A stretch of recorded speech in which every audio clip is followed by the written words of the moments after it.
Hello, and what is going on, everybody? It is Master of the TDS, and I'm joined by my lovely wife, WritingRaven. And we're back for another episode of Psycho-Synopsis. Indeed. The segment where we summarize all the psycho for you. Just a scattering of topics throughout the week, all summarized into one neat little package for you to enjoy and consume at your leisure. You're welcome. We got a bunch of topics to discuss today. So, without further ado, let us bring in our first client, Gwen Stacy.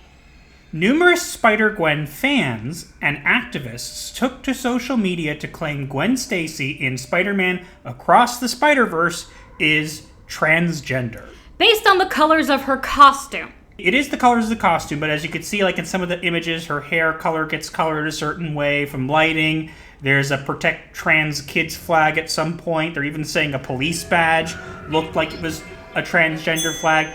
Regardless, is there a chance that this could be true? I mean, with current-day Marvel and Disney, it's not crazy. I mean, yeah, but they also seem to forget that her father's a cop. We have no problem with people having their headcanon. But it became this thing where it was like, no, she is this, and we decided it. And it's like, no, that's not how that works. Fan fiction is fan fiction regardless of what you call it. And the problem with this is that the next time, when the next part comes out, if they don't do something to actively make her trans, you will see backlash for it, trust me. Unfortunately. But let's read some of the more interesting people here. Starting with which one? I'm going to start with this one. Gwen Stacy is trans. Her whole arc is a trans allegory. The colors are the trans flag. But most telling, her white cop dad wears the trans colors on his uniform. No effing cop is that much of an ally unless they have a trans family member. Or it's just the coloring that they went with in the movie. Or what if, for all you know, this is a multiverse, right? Yeah. So what if that flag means something different in this realm? That's completely true. Everything has a different meaning depending on what universe you're in. What if it means we support Spider-Gwen? Or what if it means something else? Who knows? But wait to see what she followed up with. If that wasn't weird enough. By the way, I'm cool with shoving trans, queer, and POC characters down y'all's throats. Y'all is not a word. If you don't like it, y'all have bleepy taste, and someone has to give you something with bleeping flavor. Can't just have salt on everything. Who said we do? You do realize that you're saying we're going to force it down your throats. Here's an interesting question. What if we already like stuff with salt in it, and we've tried things with the other spices, and we don't like it? What then? I mean, you do like adding salt to your food. The point I'm trying to make is that, so what? What if we don't do like particular kinds of movies? You like other kinds of movies. If this was, I think Gwen Stacy is trans, none of this would be a problem. This one would be, obviously. But the problem is that don't state things like they are fact. They're not fact. They're not confirmed. And if you would like to have a headcanon, that's totally fine. But have your headcanon and leave other people alone. No need to, quote, shove it down our throats like you do all the time. Do you realize that when the more you try to shove something down someone's throats, the less likely they're going to let you and the more likely they are to choke on it? Yeah, that's what happens when you shove something down someone's throat. They either choke on it, spit it back out, or break out of their restraints and punch you in the face. Well, that's if there's restraints in the picture, but behave. What? I'm just saying. We just started the video. Behave. You gotta cover all the bases when it comes to torture. In Minecraft, by the way. Yes, in Minecraft. This is counterintuitive. These kind of people who say these kinds of things are actually hurting the communities they're pretending to be a part of. Now, maybe this person is actually part of that community. If that's the case, that's fine. Mm-hmm. But you're hurting the community. You're not helping it. If this is done organically, it wouldn't be a problem. If you said, I think this is whatever, that would be fine. But the thing is, it becomes this thing where it's like, it must be true because we saw the coding, we saw the whatever. Here's what I want to bring up. You ever notice that people like this always have to find coding or read into something in order to see themselves so they can identify with the character. Weird how that works. It's almost like maybe they didn't develop healthy attachments growing up and so never learned to interact or get close to anybody who wasn't themselves. Must be a very sad and lonely existence. Threats to the people writing and whatever, if they don't confirm it, is not okay. Indeed. Let's move on. And speaking of the Spider-Verse, next up we have Miles Morales. Miles Morales is Miles Morales. Gotta say that a little more cartoony, honey. What's cartoony? I don't know, Bugs Bunny? I can't do Bugs Bunny. It's just the accent. Well, Miles Morales is Miles Morales. Better. There, I did Porky Pig. You happy? Just saying. And it was terrible, I know. Yeah, most of your impressions are way better than that. The directorial team behind Spider-Man Across the Spider-Verse have revealed that the film's core story is a commentary on people who decline to acknowledge Miles Morales as Spider-Man. But he's not Spider-Man. Peter Parker is Spider-Man. Peter Parker will always be the Spider-Man. Miles Morales is a Spider-Man, but he will never be the Spider-Man. That will always be Peter Parker, as I have said. I agree. And I will say something. Shocking to most people on Twitter who for some reason don't seem to understand this, I've actually read Miles' comics. I read most of the Ultimate comics where Miles was in it. When in that universe, Peter died. He wasn't actually dead, mind you. But he didn't want to take up the mantle of Spider-Man, and so somebody else had to do it, and it made sense. It did. And it was pretty well done. When they merged the universes and brought Miles Morales into the same universe as Peter Parker, they decided that he's also Spider-Man. And again, is he a Spider-Man? Yes. Did it make sense to call him Spider-Man in his universe where there was no other Spider-Man? Yes. Does it make sense to call him Spider-Man in a universe where there's already an established Spider-Man? No. And it never will. It just causes confusion. Why does it have to be a competition? Why can't Miles be his own character? Why can't he have his own code name?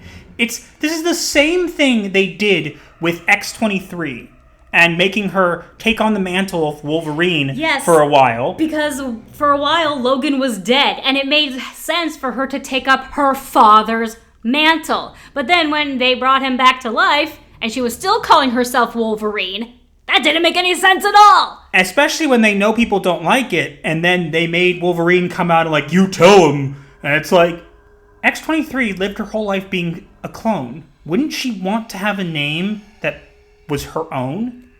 Honoring the legacy of her father who passed away made perfect sense. And it was well done. And nobody says she couldn't have kept the color scheme and the costume, but why can't she have a different name? It's the same thing. They want you to accept these characters as the mainline heroes. And the thing is, they can be mainline heroes, but not by appropriating the names of other well-established heroes. Exactly. And X-23 is actually one of my favorite characters in the Marvel Universe, but only when she is her own character. And Miles was a decent character in his own universe, but then when he was brought here, he just became a generic, I have the same villains as Spider-Man. And now they've given him energy swords and whatever. It got ridiculous. He became the diversity hire. That's the saddest thing, is that he had so much potential. I know some people didn't like the Ultimate stuff, but I actually didn't hate Miles in that. But he had potential, and they ruined it. Making a movie about how, we decided Miles is Spider-Man, and you have to deal with it. Why not end the movies off? I have an idea. Second part, end it off with Miles picking his own name.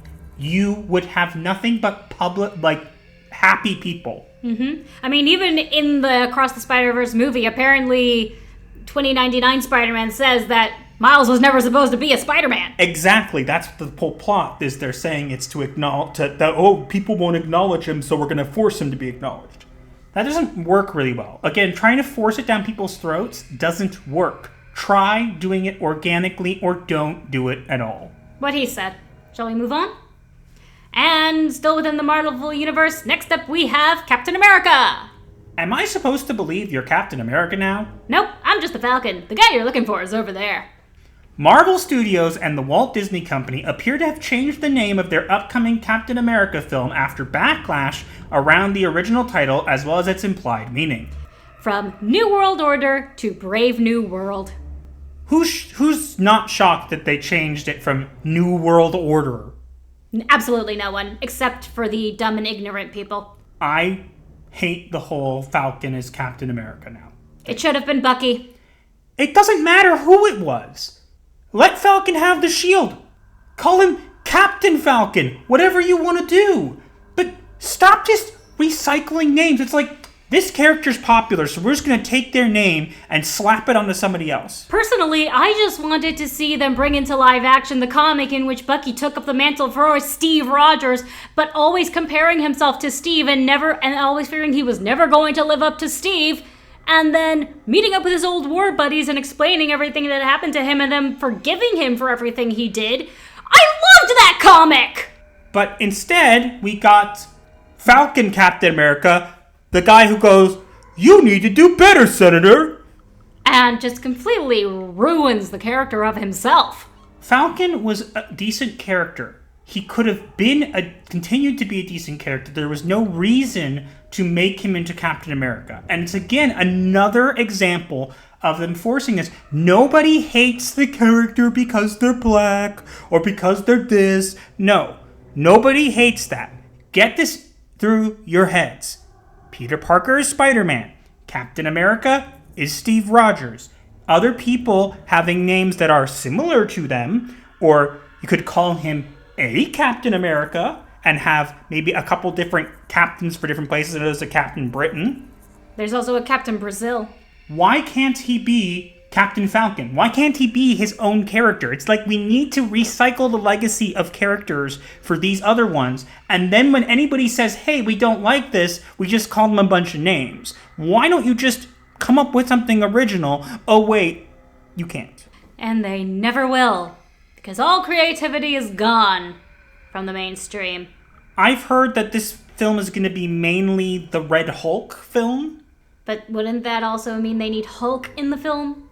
Well, they have General Ross. Yeah, Harrison Ford playing General Ross, a.k.a. the Red Hulk. But the whole point of having the Red Hulk is you also need the Hulk. I will say we'll probably get some great memes. I'm imagining someone putting like a fedora on the head of Red Hulk and going, Indiana smash! Or he's gonna maybe pick up an older version of Hulk and say, you belong in a museum! No, he'll pick up the shield and go, it belongs in a museum! Or that too. I mean, it was in a museum for a while.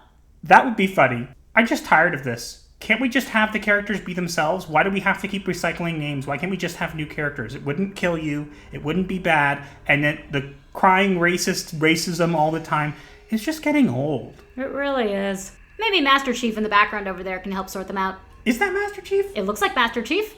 I feel like that looks like Titanium Man. Maybe? I don't know. That would really suck if they brought Titanium Man in after Iron Man's already dead. I'd be so mad. We'll see. Moving on.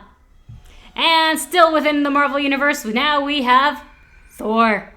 Yeah, no one wants to be worthy of that. No kidding, it's way too colorful. Roughly a year after the film premiered, Thor Love and Thunder star Chris Hemsworth is ready to admit that the God of Thunder's third solo outing was a less than thunderous adventure.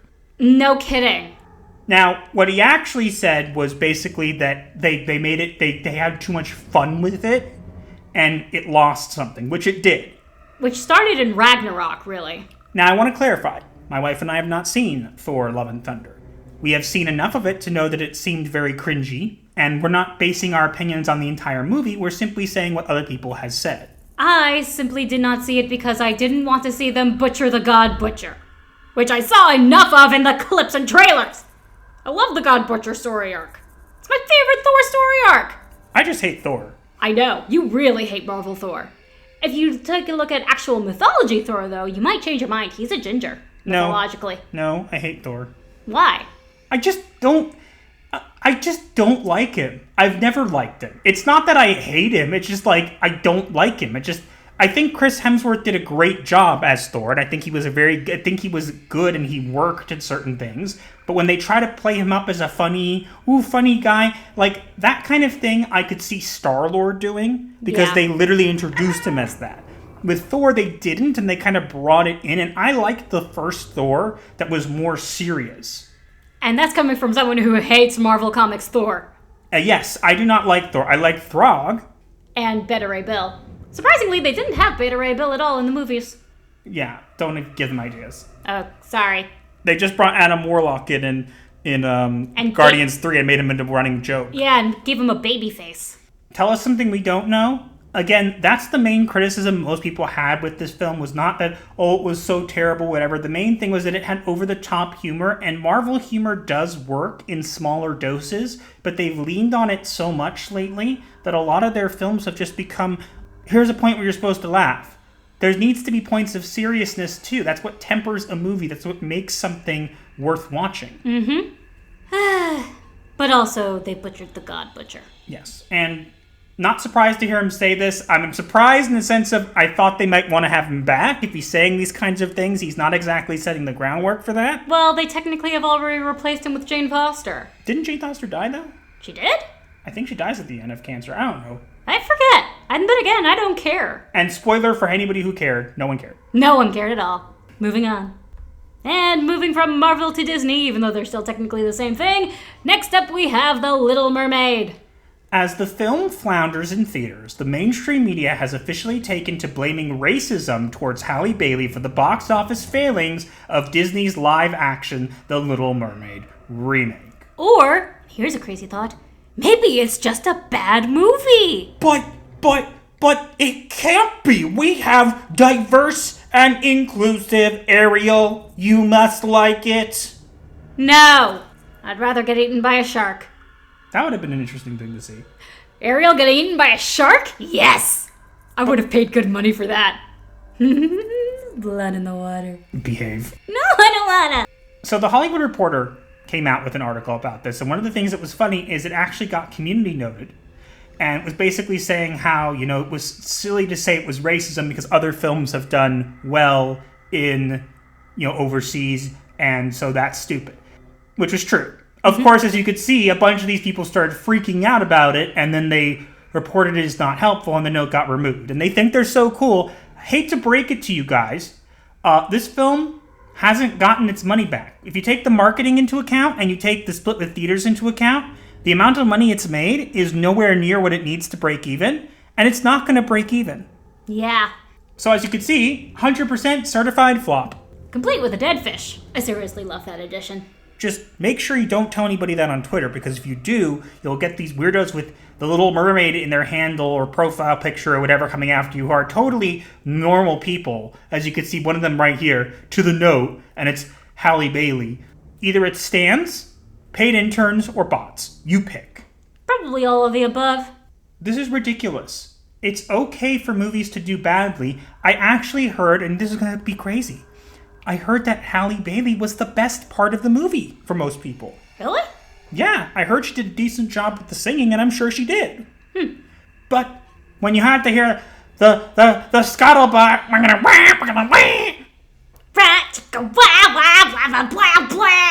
oh my god! It is painful to listen to. When you had to hear that, and there was also so much things changed and it made no sense, you don't have to change them. Also, can we just stop with the live-action remakes already? I'm tired of them. Yeah. Let's just go back to making original movies and not have to do these. And if a movie does badly, spoiler alert, it's probably just bad. The only things that really should have been made into live action were Treasure Planet and Atlantis the Lost Empire. With current special effects and graphics, those would have been amazing to see. And they would ruin them. Yeah, exactly what I was about to say. Unfortunately. They would make Kita a girl boss. Let's not go there. But regardless, this movie is, floating upside down in the fishbowl. It's dead, Jim. Totally dead. Moving on. And still in the realm of Disney, next up we have Indiana Jones. Over 2 hours long of this. Time for a nap. Indiana Jones and the Afternoon Nap. Now in theaters. Ta-da! The predicted opening weekend box office tracking numbers for Lucasfilm's upcoming Indiana Jones and the Dial of Destiny film took a huge hit and now is expected to only make between 60 to 70 million on its opening week. Yep, it's gonna fail. And that's from going down from around 80 million to 110 million. That's what they were saying. It's gone down by like 25%. Yeah, and even the critics don't like it. Most of the people that come out and review this have not had good things to say about it. Do I think it will be a decent movie? I think it will make money? Yes. I mean, we have seen a billboard for it recently, and it's dark, his face is covered in some shadows, and you can clearly tell he's de-aged. Yeah, they literally like de-aged him a little bit for the poster, and they made it so you can't see him because they know if they saw him, no one wants to come and see Indiana Grampy. I'm imagining it more like that final boss fight between Carl and that other guy in Up. Two old men hitting each other with canes and walkers. I'm just imagining that Indiana Jones is really sitting somewhere and he's like got a walker and a little cane whip.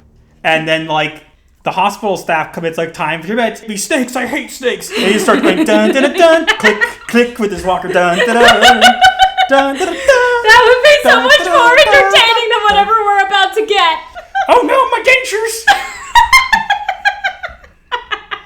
Like he drops his teeth on the floor and has to reach back and grab it through a door or something. That would be hilarious. Nobody wanted this film. No. We just could have left it alone. We could have left it open-ended. Crystal Skull was, Meh. Definitely a meh film. And this one is basically going to be Indy gets belittled by his goddaughter for the entire time. That sounds like fun, said no one. No one ever. Moving on. And lastly, we have Transformers. The upcoming Transformers film, Rise of the Beast, reportedly includes a heavy dose of modern-day Hollywood trendy agendas and tries to make Optimus Prime more of a loser. And that immediately sets off so many red flags and lets you know that it's going to fail. Why can't we just have a movie about robots fighting things? Why does it have to be all this human element? I get that Transformers is supposed to have a human element. Like, Bumblebee was probably the best Transformers that we've gotten because it had a human element and it also started on Cybertron and it had more to it. This is just, let's bring a bunch of Transformers into it. Oh, by the way, Megatron, we don't know if this is connected to the Michael Bay stuff. We don't know about whatever. Honestly, at this point, just reboot the whole thing. And start over. Or use Bumblebee as a template. Why are we getting more of this? I don't know. But isn't, like, the first 30 minutes just trashing white people? Yeah, apparently, like, the first 30 minutes is just, like, trashing white people. Like, someone saying to the main character, make sure to laugh when you go in for the interviews, because white people like when you laugh. Why would I want to watch that? You wouldn't. I'm sorry. You couldn't even wait 30 minutes? Really? It's a movie about giant robots from outer space that fight each other. Why are we getting laugh for the white people? Ha ha ha. Anime does mechs fighting each other better than you. And yes, I know we got a lot of mechs fighting each other with Michael Bay, but there was that's missing the human element, missing the plot. And then Bumblebee kind of did a good blend of both. It wasn't perfect. No, but it was a good movie. But what is that? If you watch a movie that's called Transformers and the first couple minutes is making light of white people and getting mad at white people for everything, why would I want to watch that? It's a Transformers movie. I'm coming there to see giant robots fight each other. Well, here's the difference between you and me. I'm not going to watch it. Well, true. But I'm saying I would if I wanted to watch it. I just remember watching, I think what was the last one? It was like the last night. That was the 5th one, yeah. I think that was the last one. It was the last one besides Bumblebee. I never saw it. I just remembered watching it in theaters and being bored by how long it was. Didn't it have something to do with King Arthur and they gave Optimus a sword? Whatever. I don't care. Honestly, the franchise Transformers, the first Transformers was pretty okay.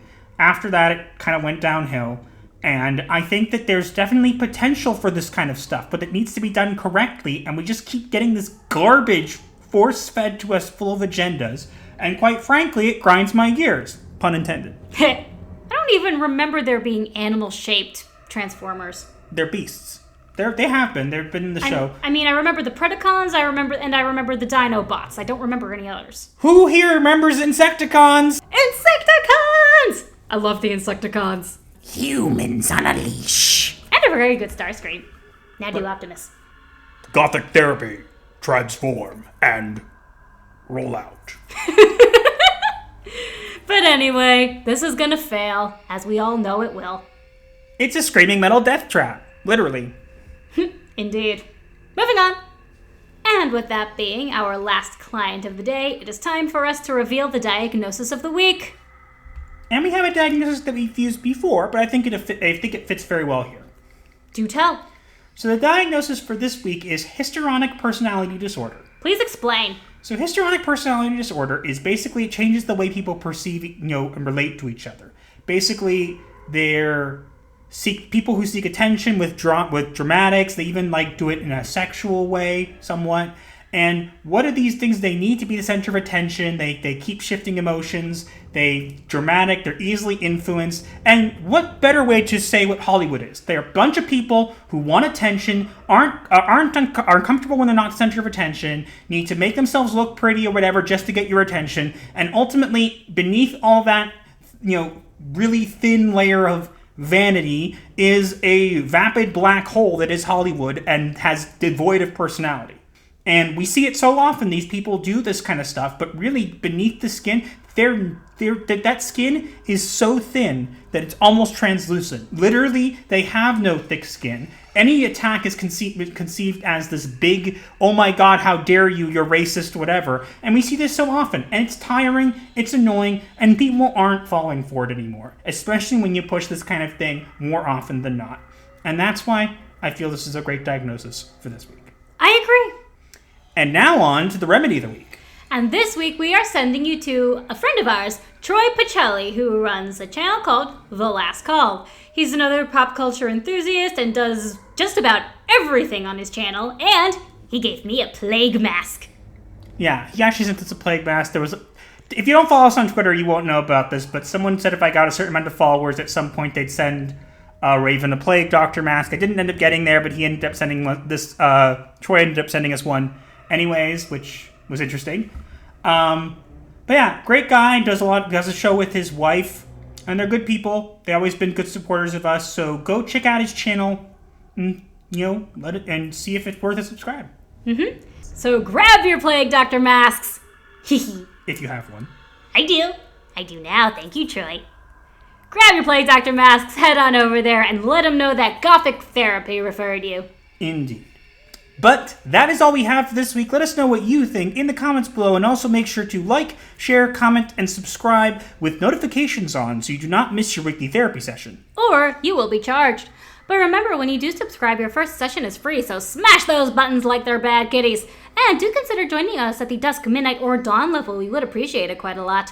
You can also find links to all of our socials in the description below, as well as links to our merch store and our Discord server known as The Clinic. Be sure to check them out. And if you don't want to stick with us here on YouTube, you can also find us on Rumble and Odyssey. You can also, I am actually now sponsored by Viter Energy Mints, if you'd like. Viter Energy Mints are just caffeine mints that you can have throughout the day. There's a link in the description that if you use, we get 25%. It's my referral link. If you use code GET10, you can get 10% off as well, and they're having a sale for the summer, 50% off one of their particular packages, so you want to go check that out. It's what I use to keep up with energy throughout the week. Might be worth a look if you want to support. Indeed. But that's all we have for this week, and we'll see you guys in the next one. Gothic Therapy, out.